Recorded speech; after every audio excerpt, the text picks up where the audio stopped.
stemningin? Hún er geggjuð. Við náðum í sinni í lokin og við gáðumst ekki upp og við ætlum að fara norður og taka þetta. Hvernig var að spila fyrir fram á þetta? Þetta er mest engi svinir mínu. Þannig að þetta er rosalega sæt tilfinning að þeir allir hérna styðja mig og liðið bara sjálft. Búin að búið til að geggja lagið, það er geggja.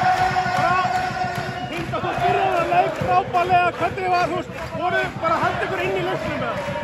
Við sögum bara fyrir leik, ef það eitthvað mega rönn sem gerist bara alveg í byrjun. Þá ætlum við bara að gera það sama aftur og aftur bara og ekki gefast upp, bara halda áfram og það gekk þetta. Þá auðvitað þess að fregnir af Romplay, hvernig er að heyra þetta?